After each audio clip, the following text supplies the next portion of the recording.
श्री शिवाय नमस्तु भयम। दोस्तों, जैसा कि आप सभी लोग जानते हैं कि 24 फरवरी 2026 यानी मंगलवार को पड़ रही है फाल्गुन मास की शुक्ल पक्ष सप्तमी तिथि। और दोस्तों, यह वह तिथि है जो फाल्गुन मास में पड़ने वाली सबसे बड़ी तिथि है, क्योंकि ये मंगलवार के दिन पड़ रही है और इसका बहुत ही बड़ा और विशेष महत्व होता है। पूज्य गुरुजी ने कहा है कि अगर कभी भी मौका लग जाए और फाल्गुन महीने की सप्तमी तिथि मंगलवार को पड़ जाए तो आप लोगों को एक छुटकी काला तिल वाला उपाय तो अवश्य ही करना चाहिए। इन दोनों का संयोग बहुत ही कम आता है। इसी के साथ में गुरुजी ने अपनी शिव पुराण कथा में बताया है कि इस दिन आपको एक छुटकी काला तिल वाला उपाय तो आपको अवश्य ही करना चाहिए, क्योंकि ऐसा दिन पूरे साल में सिर्फ एक ही बार आता है। और दोस्तों, आप सभी लोग जानते हो कि मंगलवार सप्तमी तिथि का अगर सबसे बड़ा कोई उपाय है तो वह एक छुटकी काला तिल वाला उपाय है। तो दोस्तों, मंगलवार सप्तमी तिथि के दिन आप लोगों को इस एक छुटकी काला तिल वाला उपाय को जरूर करना है। बहुत सारे लोग होंगे जिन लोगों ने इस उपाय को ना किया हो, मतलब पूरा साल निकल गया, उन्होंने किसी भी दिन इस छुटकी काला तिल वाला उपाय को ना किया हो। पर दोस्तों, आपके पास एक आखिरी मौका बचा हुआ है, जो कि 24 फरवरी मंगलवार सप्तमी तिथि के दिन है। इस दिन आप लोगों को इस वाले उपाय को जरूर कर लेना है। भले ही आपने पूरे महीने भर इस उपाय को ना किया हो, पर अगर आपने इस महीने के मंगलवार सप्तमी तिथि के दिन अगर इस वाले उपाय को कर लिया तो आपको इस उपाय को करने का वह फल मिलेगा जिसकी आपने कभी कल्पना भी नहीं करी होगी। इसीलिए आप लोग इस वाले उपाय को एक बार जरूर कर लेना है, ताकि आप लोगों के हाथ से यह मौका ना जा सके और आपको इस उपाय को करने का फल मिल सके। दोस्तों, ये उपाय पंडित जी ने अपनी अभी की ही श्री शिव महापुराण की कथा में बताया है। उपाय को आज हम आपको बहुत अच्छे से समझाने वाले हैं। इस वीडियो को देखने के बाद इस उपाय को समझने के लिए आपको कोई और वीडियो को देखने की जरूरत नहीं पड़ेगी। तो चलिए दोस्तों, उपाय को शुरू करते हैं। देखिए, ये इस फाल्गुन महीने के मंगलवार सप्तमी तिथि के दिन ये इतना खास होता है, इतना महत्वपूर्ण होता है। देखा गया है कभी कभी बड़े बड़े पूजा पाठ अनुष्ठान से जो मनोकामना पूर्ण नहीं होते, वह फाल्गुन महीने की मंगलवार सप्तमी तिथि के दिन एक छोटे से उपाय करने से ही आपकी मनोकामना पूर्ण हो है। और बहुत सारे लोगों ने इस उपाय को किया भी है और उनको इस उपाय को करने का फल भी जरूर मिला है। अगर आप लोग भी इस उपाय को करना चाहते हैं तो आप इस उपाय को पहले अच्छे से समझ लेना, सुन लेना, उसके बाद करना, आपको इस उपाय का फल जरूर मिलेगा। और इस उपाय को कर लेने से आपके घर में चाहे किसी भी प्रकार की दुख और समस्या क्यों ना चल रही हो, आपको उसका कारण भी नहीं पता है कि भाई ये समस्या किस कारण से चल रही, उसका कुछ भी कारण हो सकता है, जैसे पितृदोष हो सकता है या किसी भी तरह का मंगल दोष भी हो सकता है। तो इस दिन आप लोगों को ये वाला उपाय कर लेना है। ये एक ऐसा उपाय है जिस उपाय को अगर किसी विशेष दिन पर किया जाए तो भाई उस विशेष दिन का जो है वह तो हमें मिलता ही मिलता है, पर हमने उस दिन पर इस उपाय को किया है तो हमें उससे भी बड़ा फल मिलता है और फल बहुत जल्दी मिलता है, क्योंकि आप इस उपाय को बहुत ही बड़े और विशेष दिन पर रहे हो। तो चलिए अब उपाय के बारे में बात करते हैं, लेकिन उससे पहले आप लोगों को यह जानना आवश्यक है कि आखिर ये उपाय किस समय करना है, किसको करना है और कैसे करना है। तो चलिए हम आगे आपको वीडियो में एक एक करके बता देते हैं। लेकिन उससे पहले अगर आप लोग हमारे चैनल पर पहली बार आए हैं या फिर मेरी आवाज आज पहली बार सुन रहे हैं तो हमारे चैनल को सब्सक्राइब जरूर कर लेना और इस वीडियो को लाइक करके कमेंट बॉक्स में श्री शिवाय नमस्तु भयम ओम नमः शिवाय जरूर टाइप कर देना।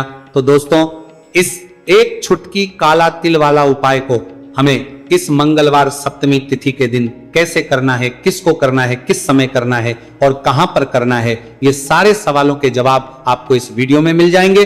और जो ये वीडियो देखेगा भाई, उसको एक छुटकी काला तिल वाला उपाय जरूर करना चाहिए, क्योंकि इस दिन काला तिल का भी बहुत ही बड़ा और विशेष महत्व होता है। और बात आ जाए एक छुटकी काला तिल वाला उपाय की, तो ये सोने पे सुहागा वाली बात हो जाती है और ये एक बहुत ही बड़ा उपाय हो जाता है इस मंगलवार सप्तमी तिथि का। तो दोस्तों, इस एक छुटकी काला तिल वाला उपाय को आखिर करना किसको है, सबसे पहले हम लोग वो बात जान लेते हैं। तो देखो, घर की जो बड़ी माताएं बहनें होती हैं, उन माताओं बहनों में से कोई भी एक बड़ी माता बहन इस वाले उपाय को कर सकती है। और दोस्तों, अगर आप तो अपने घर में से सभी सदस्यों को भी इस उपाय को करवा सकते हैं। अगर किसी व्यक्ति की खुद की कोई मनोकामना है, खुद की कोई दुख और परेशानी है जो कि वह अपने लिए ही करना चाहता है इस वाले उपाय को, तो वो खुद अपने लिए भी कर सकता है। बाकी अगर कोई घर में से ऐसा है जो कि अपने पूरे घर परिवार की सुख और शांति के लिए ये वाला उपाय करना चाहता है, तो भाई वो भी कर सकता है, उसमें भी कोई दिक्कत वाली बात नहीं है। कहने का मतलब है कि इस उपाय को हर एक सदस्य भी कर सकता है और पूरे घर परिवार के सदस्य के लिए घर की बड़ी माताओं बहनों में से कोई एक माता बहन भी कर सकती है। माताएं बहनें अगर घर में उपस्थित ना हो या वो ये वाला उपाय ना कर पा रही हो, तो फिर घर का कोई बड़ा सदस्य भी इसे एक छुटकी काला तिल वाला उपाय को कर सकता है, चाहे फिर वो पुरुष ही क्यों ना हो, उसमें कोई भी दिक्कत वाली बात नहीं है। उसके बाद में दोस्तों जो अगला प्रश्न निकल आता है वो ये आता है इस उपाय को लेकर कि आखिर इस उपाय को हमें किस समय करना है, सुबह के समय करना है कि शाम के समय करना है। तो देखो, इस वाले उपाय को आप लोग सुबह के समय भी कर सकते हो और शाम के समय प्रदोष काल में भी कर सकते हो। अब अगर आप पूछो कि भाई सबसे उत्तम समय कौन सा रहेगा इस एक छुटकी काला तिल वाला उपाय को करने का, तो हम आपसे बस यही कहेंगे कि इस उपाय को आप सुबह के समय करेंगे तो ज्यादा बेहतर होगा। बाकी अगर प्रदोष काल शाम के समय भी करेंगे तो भी अच्छा होगा, उसमें कोई भी दिक्कत वाली बात नहीं है। तो अब दोस्तों जो अगली सबसे बड़ी और महत्वपूर्ण बात आती है वो ये आती है कि सुबह अगर हम उपाय को करेंगे तो हमें कितने बजे से लेकर कितने बजे तक के बीच में करना है, और शाम के समय प्रदोष काल में करेंगे तो हमें कितने बजे से लेकर कितने बजे के बीच में करना है। तो देखो, सुबह जितनी जल्दी हो सके आप उपाय को करने की कोशिश करना, कि अगर किसी कारणवश लेट भी हो जाओ, थोड़ी देर भी हो जाए तो 10 या 11 बजे तक भी आप उपाय कर लेना, पर 12 बजे से ज्यादा देरी ना हो, ठीक है, इस बात का ध्यान रखना। उसके बाद में दोस्तों अगर शाम के समय प्रदोष काल की बात करें, प्रदोष काल का जो समय है होता है वो शाम के 6 बजे से शुरू हो जाता है। मतलब शाम के 6 बजे से लेकर 7 बजे के बीच का जो समय होता है, यह समय प्रदोष काल का समय होता है। तो आप उपाय को 7 या 8 बजे के बीच में भी कर सकते हो। मतलब शाम के 6 बजे से रात 8 बजे के बीच में आप कभी भी इस वाले उपाय को कर सकते हो, उसमें कोई भी दिक्कत वाली बात नहीं है। देखिए, यदि आपके जीवन में संकट बहुत ही अधिक चल रहे हो, समस्याएं बहुत ही अधिक चली हो, एक एक रूप खर्च करने आपको बस ओढ़ रहा है, भूमि से जुड़ी हुई कोई भी समस्या हो, या फिर आपके विवाह से जुड़ी हुई कोई भी समस्या हो, या आपके व्यापार से जुड़ी हुई कोई भी समस्या हो, तो आपकी ये सारी समस्या इस मंगलवार सप्तमी तिथि के दिन समाप्त होने वाली है। तो चलिए दोस्तों जानते हैं उस विशेष उपाय के बारे में। देखिए, इस वीडियो में हम पूज्य गुरुजी द्वारा बताए गए 3 बहुत ही चमत्कारिक उपायों के बारे में जानेंगे। देखिए, ये जो उपाय है आपके जीवन से दुर्भाग्य का तो अंत करेंगे ही, साथ ही साथ यदि आपके जीवन में धन की समस्या चल रही है तो वह सभी भी आपकी समाप्त हो जाएंगी। देखिए, गुरुजी ने बताया है कि जब भी मंगलवार सप्तमी तिथि का दिन पड़े तो हमें कर्ज मुक्ति के लिए कुछ उपाय करने चाहिए। इसी के साथ हमें धन प्राप्ति, भूमि से जुड़े कार्यों और विवाह के लिए भी उपाय करने चाहिए। तो चलिए दोस्तों जानते हैं गुरुजी द्वारा बताए गए सबसे पहले उपाय के बारे में।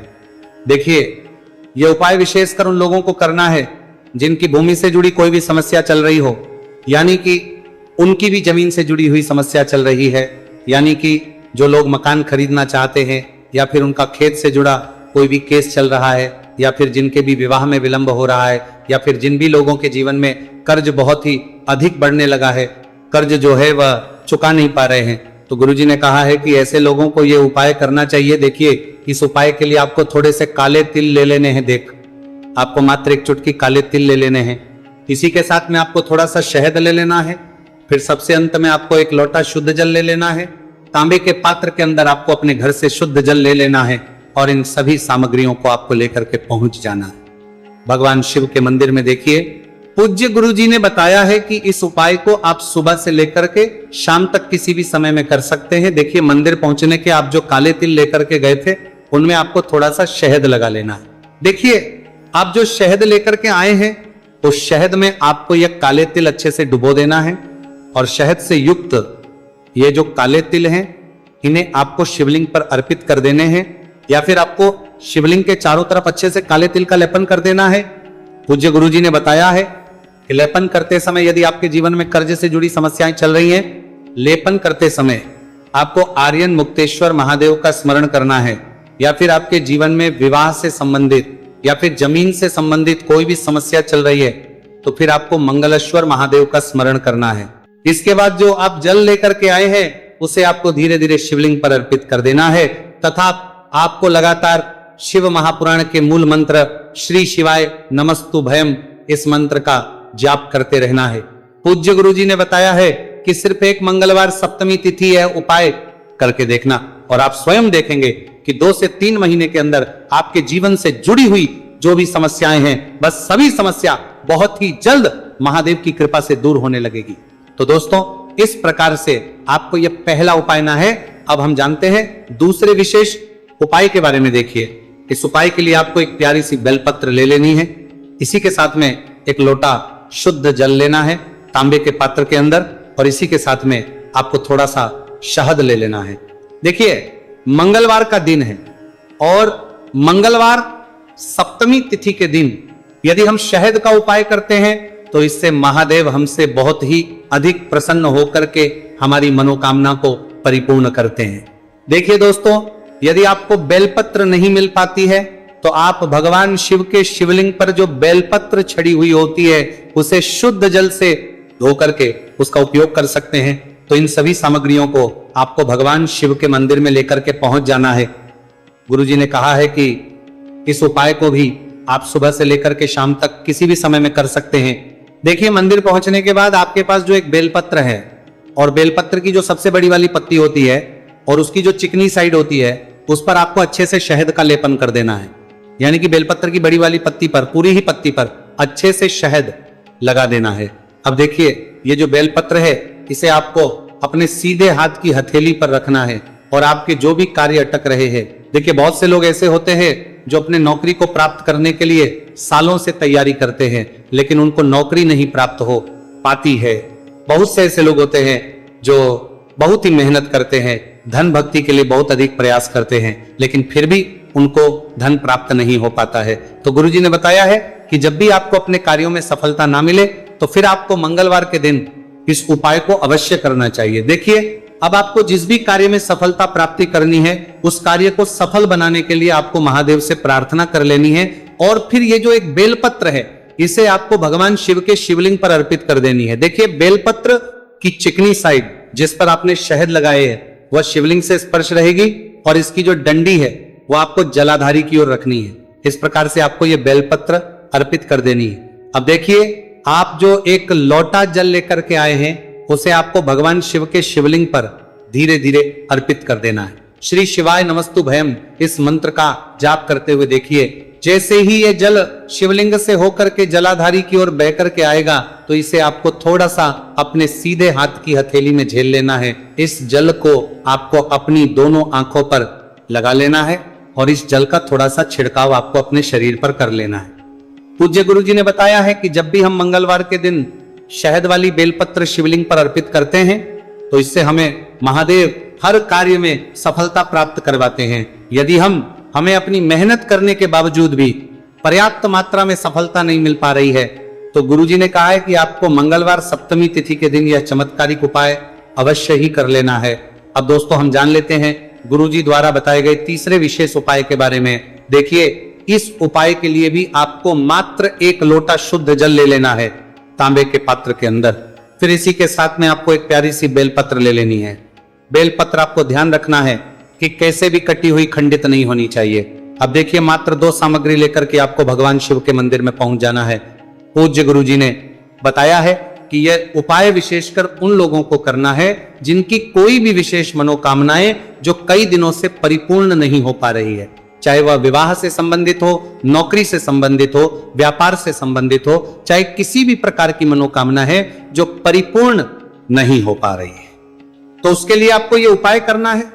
देखिए, इस उपाय को भी आप सुबह से की शाम तक किसी भी समय में कर सकते हैं। देखिए, मंदिर पहुंचने के बाद सबसे पहले तो आप बेलपत्र लेकर के आए हैं, उसे आपको अपने सीधे हाथ की हथेली पर रखना है और आपको महादेव से प्रार्थना करनी है कि हे मेरे महादेव, मेरी ये जो मनोकामनाएं बहुत दिनों से अधूरी है, मैंने कई प्रकार के उपाय कर लिए हैं, कई प्रकार के व्रत कर लिए हैं, लेकिन अभी तक मेरी मनोकामना परिपूर्ण नहीं हो पाई है, तो उस मनोकामना को परिपूर्ण करने के लिए प्रार्थना करनी है और यह एक बेलपत्र आपको शिवलिंग पर अर्पित कर देनी है। देखिए, बेलपत्र की जो चिकनी साइड है वो शिवलिंग से स्पर्श रहेगी और इसकी जो है वो आपको जलाधारी की ओर रखनी है।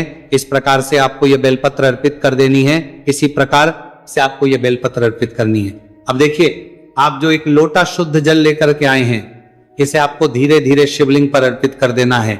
इस मंत्र का जाप करते हुए देखिए, जल अर्पित करते हुए आपको कम से कम 11 बार श्री शिवाय नमस्तु भयम या फिर ओम नमः शिवाय इस मंत्र का जाप कर लेना है। पूज्य गुरु जी ने बताया है कि जो भी व्यक्ति 24 फरवरी मंगलवार सप्तमी तिथि के दिन शिवलिंग के सामने इस उपाय को करता है तो उसकी जो भी मनोकामना है वह महादेव की कृपा से निश्चित ही परिपूर्ण हो जाती है। तो दोस्तों, यह थे पूज्य गुरु जी द्वारा बताए गए कुछ बहुत ही खास उपाय। अगर आपको जानकारी अच्छी लगी हो तो वीडियो लाइक करिएगा। मिलते हैं फिर एक नए वीडियो के साथ। श्री शिवाय नमस्तु भयम।